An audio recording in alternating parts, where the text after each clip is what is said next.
But right now, we're digging into a new report from the Fed in terms of looking at how Americans are being impacted across a various swath of incomes here as we see the coronavirus lockdown continue. Impressively, about 40% of those earning below $40,000, the households earning below that number, saw their jobs evaporate when we looked at the latest jobs numbers. And for more on that report and the latest Fed thinking, I want to get to Yahoo Finance's Fed reporter, Brian Cheung, who has the details. Brian?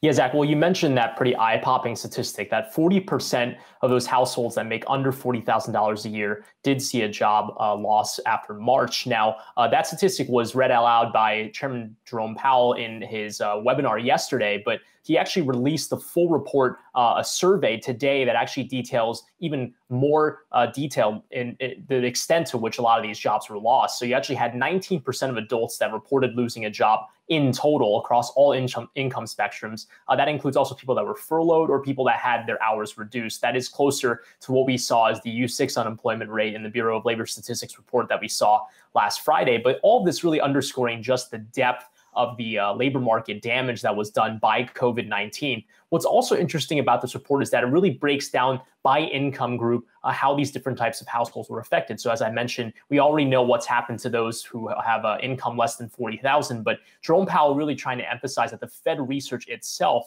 underscores the need to make sure that those that are currently on the sidelines don't end up permanently there, because that could really erode productivity as these people who already were on the lower education, lower income side of things might be ill prepared to come back to work, especially when you consider that one thing that's come out of this COVID-19 crisis is that those white collar jobs that you can do from home are still being preserved. But those jobs that ultimately require that face-to-face interaction, physically going to work, that don't have those telecommunication capabilities, are those people that are truly at risk of having either lost their jobs or losing their jobs in the future. Yeah, and I think to me, what stood out in the report was kind of trying to, again, answer the question that everyone's grappling with in terms of what shape recovery are we going to be dealing with. And as you highlight, it's very different to be a worker that needs to go into a restaurant or something like that versus just working from home. And there was a number in there that caught my eye in terms of the percentage of people that were impacted because of family responsibilities, childcare, of course, schools being closed. Obviously, top of mind for a lot of parents out there right now in terms of responsibilities. What did they reveal about maybe those thinkings or that level of thinking in terms of people getting back to work?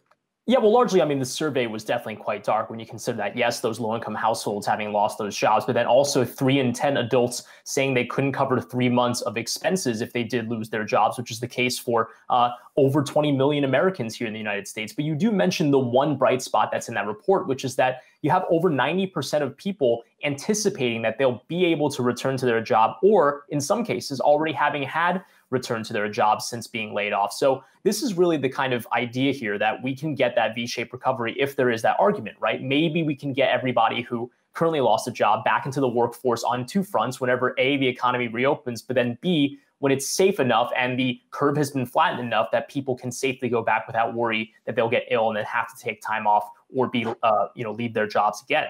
So really, this is kind of the large point that's underscoring why fiscal and monetary policy is such in focus right now, because while we're still shut down for the most part, it's on these policies to really make sure that you can set up the economy so that when we do decide we can reopen as a full nation, everyone can get back to those jobs, because over 90% are optimistic that they can do that.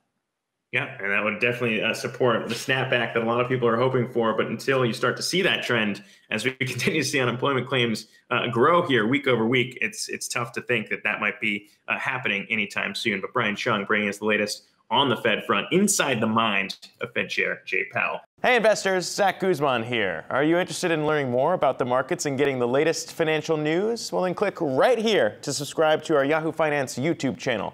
Get the latest up-to-the-minute market analysis, big interviews in the world of finance, and information on how to manage your money every day wherever you are.